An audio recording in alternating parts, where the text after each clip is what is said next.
Greetings, ladies and gentlemen. Today is June 15th. Jacob Misiorowski is a god. Vegas is insane. Let's talk about it.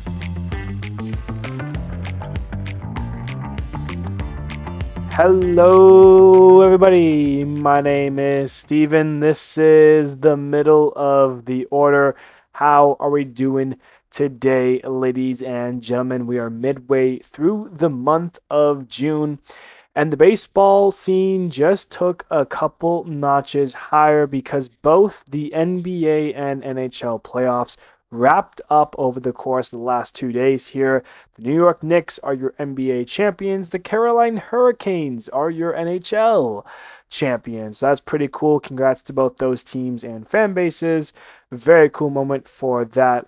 Of course, and Lewis Hamilton won a race yesterday in Barcelona in Spain. If you're an F1 fan, that Lewis Hamilton win means everything to a lot of fans in F1 community. Even if you're not a fan of Ferrari or Lewis Hamilton, is still very cool to see. And of course, the FIFA World Cup is kicking off. Some teams have gotten their first games in, others are still waiting for it. But I digress because this is not a basketball, baseball, F1, or FIFA, soccer, football, whatever you want to call it, podcast. This is about baseball, and there was a weekend of baseball that happened with very, very good games to go over. So with that being said, let's jump into our series recap. Leading us off, we've got the Padres and the Orioles. Samuel Basallo hits his 10th home run of the season. Gunnar Henderson hits his 100th home run of his career. Baltimore wins it 7-3. Jackson Merrill, Gavin Sheets both go deep in Game 2, as does Samad Taylor, hitting his first career MLB home run as the Padres lead it 9-3. And in the rub match, it's Rodolfo Duran hitting his third homer of the season, helping the Padres get the 5-2 victory as they take 2 of 3 from the O's. Rangers and Red Sox now. Wilson Contreras, Wilyer Abreu, and Cedane Rafaela all go deep in a 10-1 Red Sox win. Jarren Duran puts the Game 2 away with a 2-run homer in the 8th, leading the Red Sox to a 6-3 victory. And in that last game, Wyatt Langford, Kyle Higashioka, they both go deep. Wilson Contreras has a 2-homer game, giving him 3 on the series, but Texas holds on to avoid the sweep as they beat Boston 6-4. Yankees and Blue Jays back at the Rogers Center. Kazuma Okamoto absolutely obliterates his 14th homer of the season into the 500 level for the first time since 2019. First Blue Jay to do it since 2017 when Josh Donaldson did it. Very good home run there. George Springer also goes deep.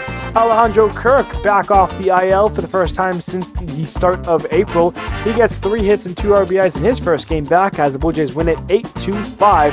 Kazuma Okamoto hits another homer in Game 2. Jason Dominguez goes deep to tie it up, and Paul Goldschmidt gets to Louis Varland, who's been one of the best relievers all season long, gets the home run in the 9th inning, the go-ahead shot. Yankees end up winning it 3-1. The Yankees once again hit a go-ahead homer in the 9th, this one off of Fisher. This time it's Ben Rice who gets that go-ahead home run. Jose Caballero also goes deep in the inning as the Yankees pick up 5 runs, turning a 3-3 game into an 8-3 game, as that's the final 8-3 Yankees. Dodgers and White Sox. Andrew Benintendi goes deep. The White Sox score 7 runs in the 5th. They take the opener against the Dodgers, 8-2 White Sox, the final. In Game 2, Max Muncy hits a 2-homer game. Yoshinobu Yamamoto brought a perfect game into the 8th inning, but lost it on a Mookie Betts error. He took his no-hitter into the 9th, but lost it on a Tristan Peters home run. Dodgers still held on to a win, though, 7-1 the final.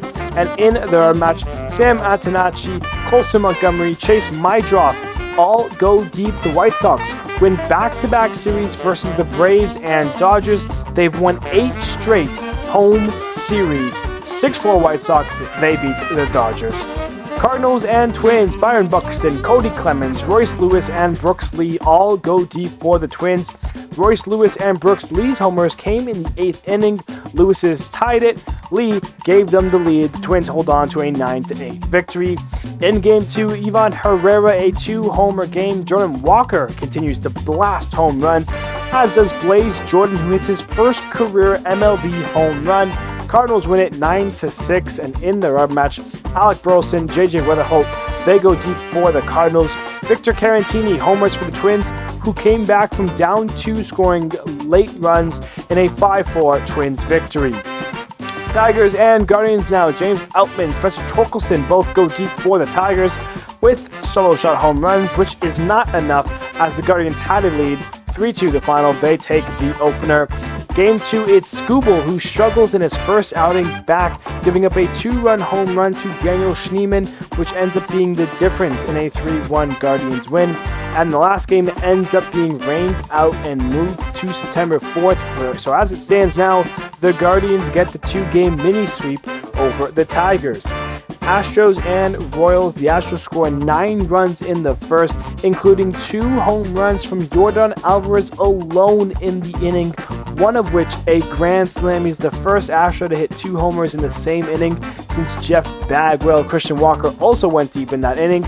They end up holding on to a 10-8 victory. Royals made it very close at the end there. In Game 2, Christian Walker, Bryce Matthews, Jake Mayers, and Jose Altuve all go deep in an 8-7 Astros win. Another close game considering all of the Astros home runs. But in the last game, Maikel Garcia picks up 3 RBIs as he goes 3 for 4 on the day.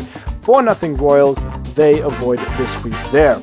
Rockies and A's in Vegas for one last series. Shea Langeliers, Nick Kurtz both go deep as the offense continues in a 6-4 A's win. Zach Geloff homers as the A's take the lead with a 3-run 6th inning. That's the difference in a 7-5 A's win.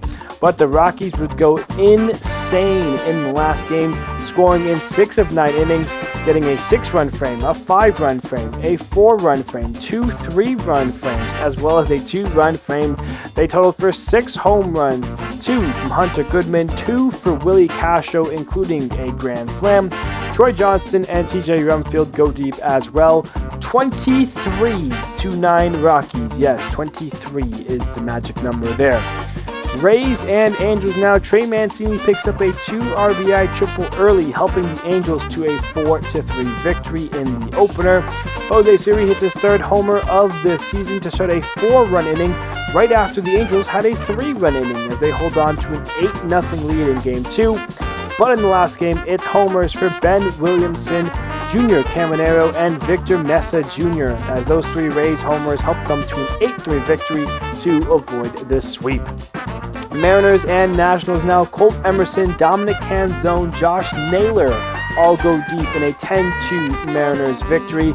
Colt Emerson homers again in Game 2, but Luis Garcia Jr. goes deep for the Nats, who hold on to an 8-3 victory to even up this series. And in the last game, James Wood connects for his 20th home run of the season. Keibert Ruiz also goes deep for the Nationals. They end up taking this series as they win it 10-1 the final in that one. Braves and Mets now. Both Bichette and Juan Soto go back-to-back in the first inning. Bichette homers again in the second inning in a grand slam. He ends up with 6 RBIs in the game. 7-5 Mets. They take the opener. The Braves get Game 2 though. Eli White, Michael Harris II, both going deep in a 3-1 Braves victory. In their match, the Mets score 4 in the first. AJ Ewing and Marcus Semien go deep for the Mets later on. They finish up 8-1 the final, taking 2 of 3 from the Braves. Important series win there for the Mets. As we move on now to the Marlins and the Pirates. The Marlins score 4 runs in the 7th. Next inning, it's Liam Hicks with a 2-run shot. Miami wins it 8-3 the final there. The Pirates take the lead on a bases-loaded hit-by-pitch to Spencer Horwitz. That's the difference in a 3-2 Pirates victory. And for the red match, Heriberto Hernandez and Joe Mack both homer off of Mr. Paul Skeens. 4-2 Miami as the Marlins take 2 of 3 from the Pirates.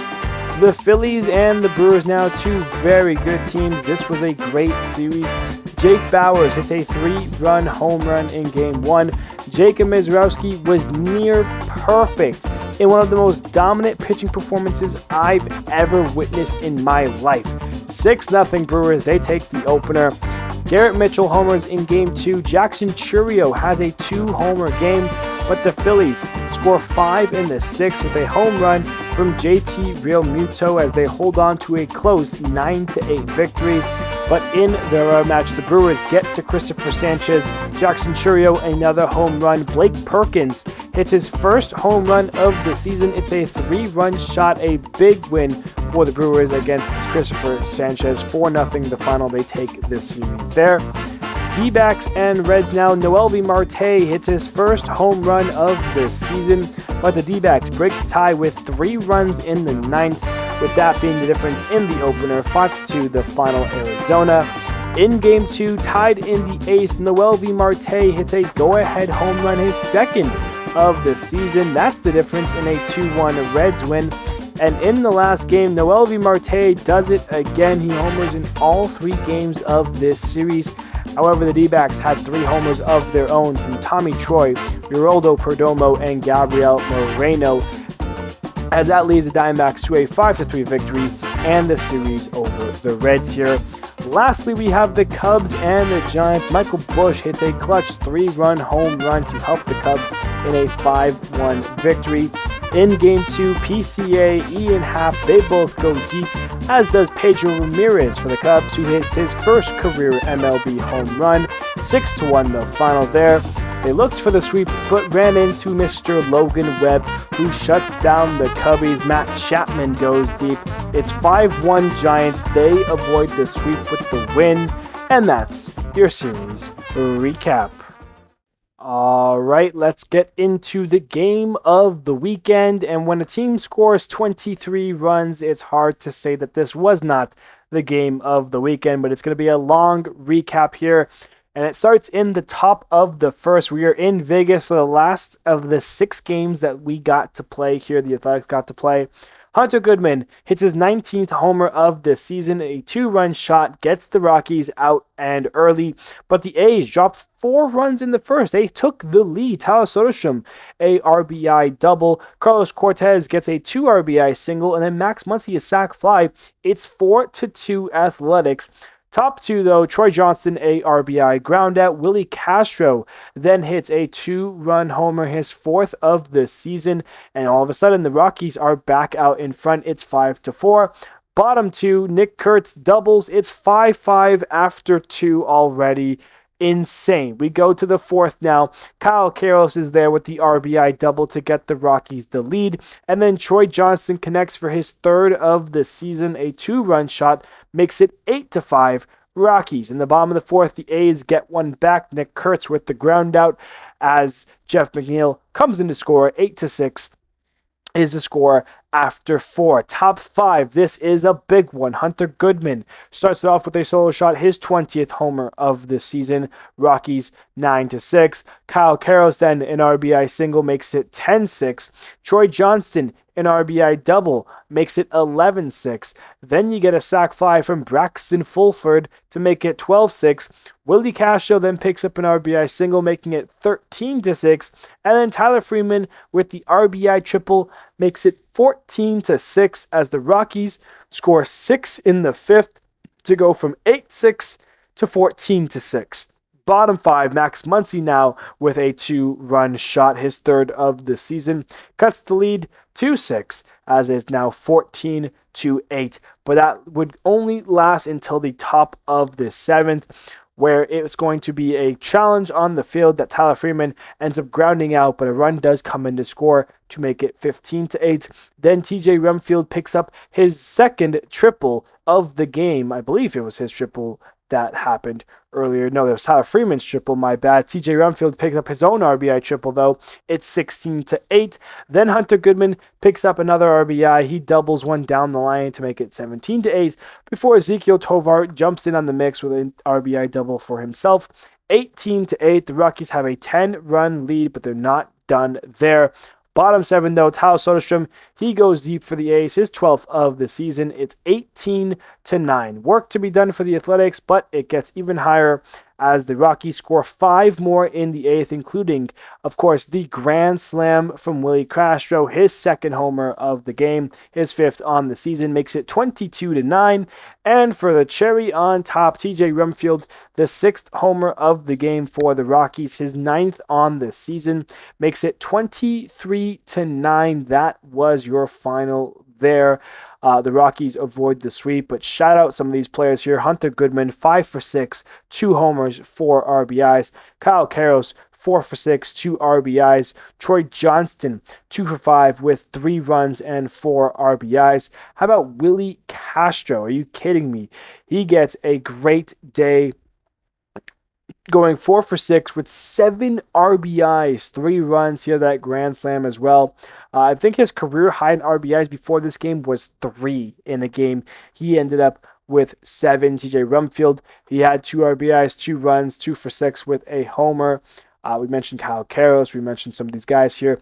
Ezekiel Tovar, 3 for 6, a run in RBI. So really some insane stuff here for the Rockies. The only player who had an at-bat that didn't record a hit just so happened to be Sterling Thompson. He had 2 at-bats, went 0 for 2. He came in as a pinch hitter at some point in this game. But everyone else, every starter is how I should phrase that. Every starter had at least 1 hit.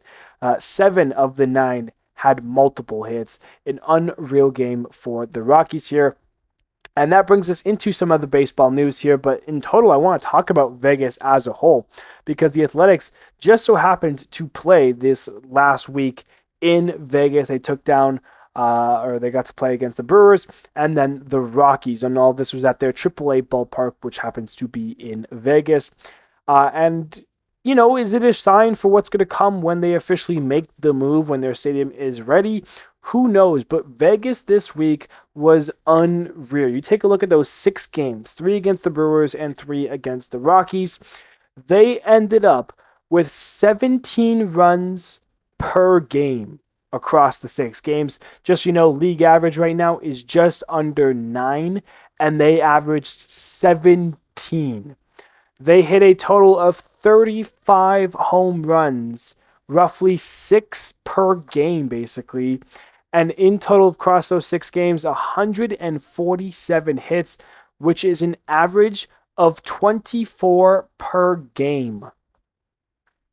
Unreal. Absolutely. Like, those are video game numbers. The Athletics just played video games for this week against the Brewers and the Rockies. And of course, it wasn't just the Athletics. The Rockies, of course, we just saw them put up 23 runs in the game yesterday. But even the Brewers, too, they had a lot of offense. You know, that 15-14 game. The first game in Vegas saw 29 runs in an absolutely thriller of a game between the Brewers and the Athletics. And it just kind of, the week started with an insane game. It ended with an insane game. I mean, 23-9. The Rockies had a new franchise high in runs with 23. Of course, before that, they had only 20 runs in a game. They reached that 4 times, but never got over 20. They get 23 yesterday, 6 home runs on 24 hits, by the way. Again, it was just an absolutely unreal game for Colorado. They were clicking, and things were moving. So shout out baseball in Vegas. You know, it's gonna be fun when it's official. But for now, you get that little taste. The Athletics will be back in Sacramento during their next homestand. The only bit of baseball news here to really talk about, it's a very, thin week, thin weekend, I should say, of not much happening. The All-Star voting is still going on, so you can obviously vote for your players here. But the only other news that, to me, is worth talking about is a certain pitcher named Jacob Misiorowski. I mean, what he did on Friday was absolutely insane. And I just kind of want to talk about him for a little bit, because everyone's like, oh, Paul Skeens this and Paul Skeens that. I don't know if Paul Skeens is the best pitcher in the NL Central, let alone in all of baseball. I mean, Jacob Misiorowski, when he first came up, I was already talking about him. I heard about him from MLB The Show, and, you start watching his stuff in AAA, and you're like, wow, this guy could be really something. And he has been all of that and more. Him and Christopher Sanchez have kind of been dueling for this NL Central, NL Cy Young Award. And yes, it's still early, and there's still a lot of competition that can be had. But Misiorowski was unbelievable on Friday. Near perfection. He went 9 innings in a complete game shutout, only one hit while striking out 15. By the way, that one hit ended up being a leadoff hit from Kyle Schwarber on a 90.8 mile per hour slider, which ended up getting doubled off on later in the inning. So he faced the minimum 27 batters. He also only threw 95 pitches, which means it's a Maddox, a complete game shutout under 100 pitches. And it's a record for a Maddox because it's the most strikeouts ever recorded in a Greg Maddux with 15 strikeouts. He struck out 15 batters, only allowing the one hit. You look over his heaters in this game. He threw 69 fastballs in the 95 pitches that we saw. And of those 69 fastballs, 58 of them were over 100 miles per hour. The lowest in the game for him was 98.5. And it wasn't like, 98.5 at the end of the game. No. Like, his pitches were going insane through the entire game. Like, he was in the 9th inning still hitting 100 miles an hour. I mean, just absolutely heat. He had the 68 most fastest pitches in the game. 68 pitches, all his fastballs, four-seamers, whatever you want to call it. Andrew Painter, who was the Phillies starter in this game, only threw 2 fastballs that were faster than Jacob Misiorowski's slowest fastball. When you go through Baseball Savant and look at the we look at the pitch velocity in this game. Misiorowski's the first 68. Then Andrew Painter has pitches 69 and 70, which ended up at a 99.1 and a 98.6 four-seam fastball, before Misiorowski's 98.5 mile an hour fastball for his 71st fastest pitch of this game. Then you had a couple of Andrew Painter fastballs, but then you have Jacob Misiorowski's cutters in between Andrew Painter's fastballs. Andrew Painter's fastballs were more on the same level as Jacob Misiorowski's cutter, which ends up being 2.5, 3 mile an hour slower than his four-seamer with the run as well. I mean, absolutely insane. And if you want to talk about insane, because we're still not even done here, the fastest pitch he threw in this game was the fastest pitch from a starting pitcher in MLB history. It showed on the broadcast at 105. It ended up being 104.5 to Kyle Schwarber. The fastest pitch you'll ever see. It was on the 5th pitch of the game, by the way. Like, unreal. In his last 8 starts, he has a 0.17 ERA in his last 8 starts. That is the lowest ERA for a starter in an 8-game span since ERA was a thing in 1913. Since ERA became a thing, a stat that we tracked, Jacob Misiorowski is the best pitcher we've ever seen in that 8-game span. Absolutely insane here. And just to go back into what I was saying earlier, because again, he threw 95 pitches in this game.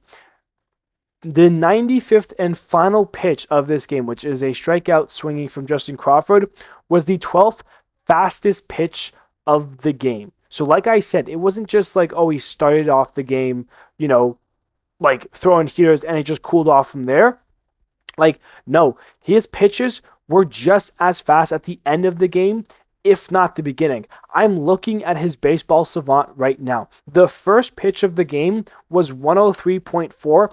It was the 11th fastest pitch. His 10th pitch was 103.4 again. Now is the second pitch of the game. His third pitch of the game was the 4th fastest pitch of the game at 104, which then leads to his 4th pitch of the game, which was the 8th fastest as the whole. And then that 5th pitch was that 104.5 strike to Kyle Schwarber, the fastest starting pitcher fastball we've ever seen, miles per hour. And then you look at The last pitch of the game, like I mentioned to Justin Crawford, is 235th pitch of the game, is 95th for himself. 103.1 ranks 12th in the game. The pitch before that was a 103.4, which ranked 9th. His 200, the 92nd pitch of the game for him in Justin Crawford's at bat was 103.7. It was the 5th fastest pitch of the game. So again, you look at that top, 15 pitches that he's done. You had his first pitch, his second, his third, his fourth, his fifth, his sixth. Yeah, sure. Obviously, he started off the game throwing heat to Schwarber. But then you look at that last at bat with Justin Crawford, his last pitch, his second to last pitch, his fourth last pitch, his fifth last pitch, all falls in that top 15 as well. Absolutely insane game. And like I said, probably the most dominant starting pitching game I've ever seen. We've seen perfect games. We've seen no hitters. But Jacob Misiorowski legit was whipping the ball by these Phillies hitters. It didn't matter who you were. You cannot catch up to 103 constantly when he can also mix in his other pitches. I mean, again, his changeup was around 92.1. Like, you want to hit 100? Sure, good luck. And even when you're preparing yourself for 101, you're going to end up with 91 mile an hour changeup. You're going to swing over it. You're going to end up on an 86 mile an hour curveball. Yeah, good luck. Like his slider in the 90s with that kind of movement. It's just unbelievably unfair. And an insane game for Jacob Misiorowski. There is one thing to note about this, though, and that is that the workload that he got, even though it was only 95 pitches and it wasn't anything crazy, the Brewers came out and said they're going to take the cautionary side and they're going to delay his next start by a game, so he's getting an extra day of rest. Which, to be fair, I don't blame him. Yes, he threw 95 pitches, which, some pitchers obviously can throw 100 and, plus. And obviously that's something that's dying in today's game of baseball. But he didn't just throw 95 pitches. He threw, 58 pitches, 100 mile an hour fastballs, plus 100 mile an hour plus. It's unreal. It's legitimately unreal. Like, this game, I could watch Misiorowski pitch this game over and over and watch these highlights. That's how insane it was. Just so we're all aware of this as well, we went through, so when you go through every pitch of this game, there was 235 pitches combined between Jacob Misiorowski and the Phillies pitchers in this game, including Andrew Painter, the starter, Tanner Banks had a couple innings, Chase Shargart, Tim Meza. You go through all that. The slowest pitch of the game from Painter was a 80.2 mile an hour curveball. The slowest pitch that Misiorowski threw was an 86.7 curveball. The difference between Misiorowski's curveball and Painter's curveball is 6 miles an hour. That is actually an insane difference when you really think about it. Jacob Misiorowski was on another level with his pitches. An unreal game. If you did not see any of it, I cannot stress enough how awesome this game was. Misiorowski, near perfection. I wish Schwarber didn't get that hit. This would have gone down as the best perfect game in MLB history. This would have gone down as the best game ever if Schwarber didn't get that hit. And I believe the 4th inning it was, but still, unbelievable stuff from Misiorowski. Basically, this whole episode is just me gassing up Misiorowski because of how insane it was. But I finally digress about that. Let's get into the hot and colds from the week here. Jackson Chourio was hot both in the Athletic Series and against the Phillies. He was 13 for 29, hit 5 home runs, 10 RBIs, 8 runs, a 1.418 OPS for him. Byron Buxton had a great week, going 11 for 24 with 3 doubles, 4 homers, 7 RBIs, 6 runs, and a 1.583 OPS. Tyler Soderstrom, of course, playing in Vegas, 8 for 21, 2 doubles, 4 home runs, 9 RBIs, 6 runs, a 1.528 OPS. And then a couple of Giants here. Bryce Eldridge, 10 for 22, 2 doubles, 3 homers, 8 RBIs, 5 runs, 5 walks, a 1.511 OPS. And Matt Chapman, 9 for 20 with a double, 3 homers, 6 RBIs, 5 runs, 5 walks, and a 1.527 OPS. Onto the cold side, which, to be fair, for a cold side, these are still kind of interesting. Trey Turner was 3 for 26. No hitless guys this week. 3 for 26 with those 10 strikeouts, though. Nolan Arenado, 3 for 23 with 8 strikeouts. Isaac Paredes was only 1 for 17. That was the least amount of hits on the week. 1 for 17 with 5 Ks.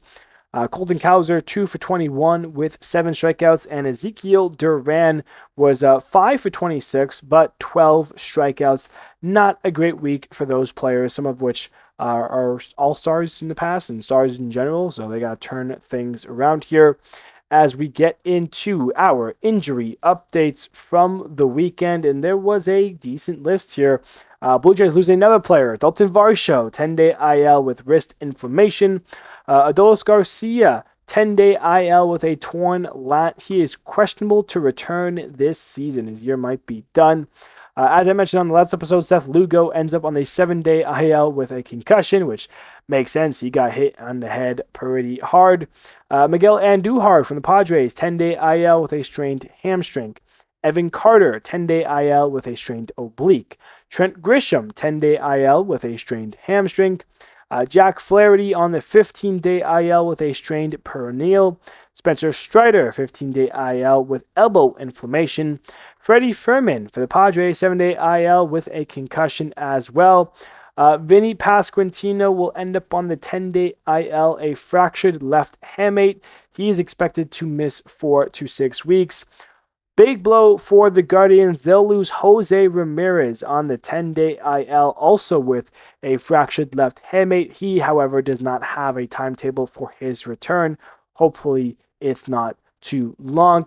And one thing to note as well, Vladimir Guerrero Jr. from the Toronto Blue Jays, if they couldn't get anything worse with their injuries, Vlad's missed the last 2 games. There's apparently been back tightness from a play, I believe, on Friday's game against the Yankees. He did not play Saturday nor Sunday. The Blue Jays have yet to place him on the IL, though. So not sure if that's what they're, if that's going to be the case, or if he's just taking a couple days to rest up before getting back into the swing of things. So those are your injury updates there. As we'll take a look at the outstanding performances from the weekend here. There were some good ones, and of course, I'll give my love once more to Jacob Misiorowski. 9 innings, 1 hit, no runs, no walks, 15 Ks, a complete game shutout. Maddox, unreal stuff from Misiorowski. Makes the rest of these outstanding performances look shit. But regardless, they were outstanding. Sonny Gray, 6 innings, 5 hits, 1 run, no walks, 7 Ks. How about Anthony Kay against the Dodgers? Who would have thought he went 5 innings, 4 hits, 2 runs, 1 walk, 7 Ks?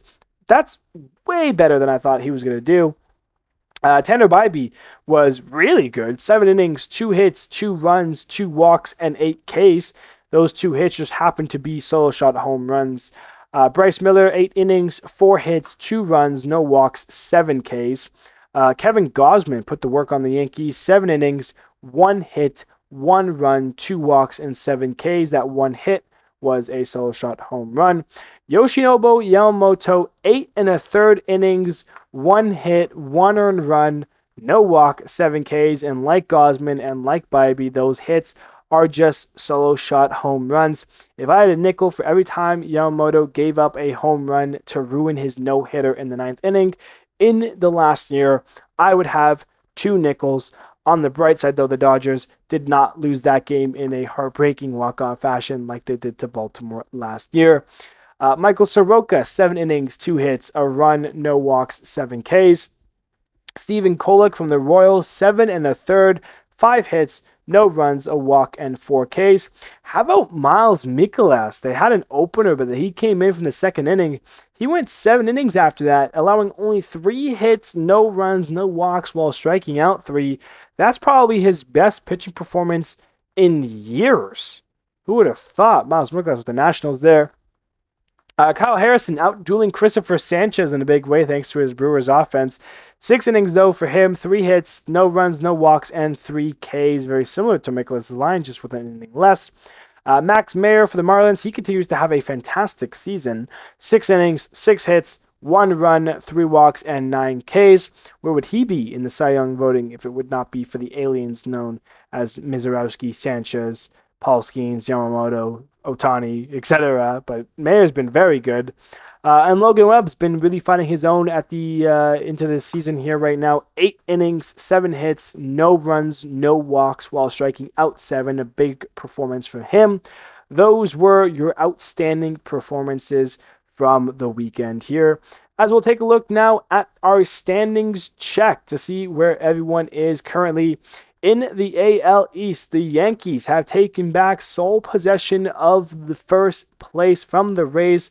I think the first time since the beginning of May, end of April area there for the Yankees. They're 43-27. They are a very good ball club. They have that 1 game lead over the Rays, who are 41-27. Those two teams have been running the AL.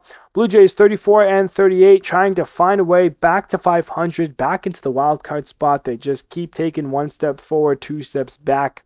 Baltimore at 34-39, just a half a game behind the Blue Jays there. And the Red Sox season continues to unravel. They're 29-40, 11 games back of 500. In the AL Central, the White Sox are 38-32. The Guardians are 39-33. The Guardians with 2 extra games, an extra win, and an extra loss. So these two teams are currently tied as it stands, but the White Sox have been playing a great brand of baseball. They now have a series against the Yankees coming up. That will be huge telling. That's going to be a series that I will be watching all of the games for. And of course, Cleveland did lose Jose Ramirez to the IL, so someone for Cleveland is going to need to step up in a big way. For the Twins, they're in third place, 33-40. The Tigers, 29-42. The Royals, 29-43. So half a game worse than the Tigers there. They're currently last place in the AL Central and tied last in the AL as a whole. In the AL West, the Mariners are 37-36, just 1 game above 500, but that's still good enough for first place. Although the A's and Rangers are both tied at 35-36. So the Mariners have played 2 extra games and have won them both. That is where the game difference is. But the A's and Rangers are tied and hot on the Mariners' trail. The Astros coming back in the thick of things as well. They're 33-40, just 4 games back of the Mariners. So it is still a tight race there in the AL West. The Angels tied with the Royals at 29-43 for the worst teams in the AL. They are last there. In the NL East, it is still the Braves to lose at this point, even though we are still kind of early in the season, even though we're at the midway point essentially. The Braves are 46-25. They have an 8-game lead over the Phillies, who are back in the second place, 38-33, with a 1.5 game lead over the Nationals, who are in third place at 37-35. They have one of the best offenses. They have one of the worst pitching staffs. That's basically the MO for the Nats this season. The Marlins are middle of the pack at 500, 36-36. They are 8-2 in their last 10, though. They were coming off a 6-game winning streak, then losing on Saturday, winning on Sunday. So they are, 7-8 in their last 10, or 7-1 in their last 8. So they've been playing a great brand of baseball. The Mets in last, 32-39. Still work to be done for New York. In the NL Central, the Brewers 43-26. They've got a 5-game lead over the Cardinals, who continue to show out still. 7-3 in their last 10. Maybe they do have a chance at the postseason. I kind of wrote them off at the beginning of the year, but they've been playing great baseball all season long. They've got a 2.5-game lead over the Cubs, who are in third place at 37-35. The Pirates have fallen down to 500. They're 3-7 in their last 10 and are starting to unravel just a little bit. The Pirates got to figure things out. They're 36-36. Meanwhile, the Reds, remember when we talked about all 5 of these teams being above 500? Well, the Reds are falling off harder than the Pirates. They're 2-8 in their last 10. They're 33-37 now, 4 games below 500. So the Reds need to, start turning things around just a little bit here. And in the NL West, the Dodgers are 45-27. They've got a 7-game lead over the Padres, who are 37 and 33, so they are feeling confident there. Diamondbacks, one game above 500, they're 36 and 35. Giants, 29 and 43, while the Rockies, 27 and 45, the worst team in baseball still as it stands, even though they put up 23 runs yesterday here. So far, we have the Rockies, Giants, Angels, Royals, Tigers, and Red Sox. Those are the 6 teams who have yet to win 30 games.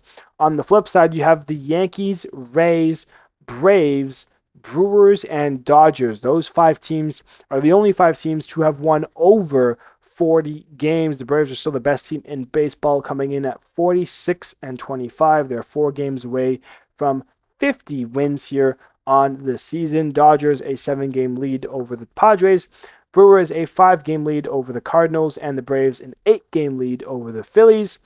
In the AL, the White Sox and Guardians are tied. The Mariners have a 1-game lead over the A's and Rangers, and the Yankees have a 1-game lead over the Rays. So the Braves, Brewers, and Dodgers a lot more in control of their divisions instead of the Yankees, Rays, Mariners, A's, Rangers, White Sox, Guardians. It's more, 1 game separating all these teams here, while the Braves, Dodgers, and Brewers have at least 5-game leads. So that's to note there for your standings check and for the divisions as it stands.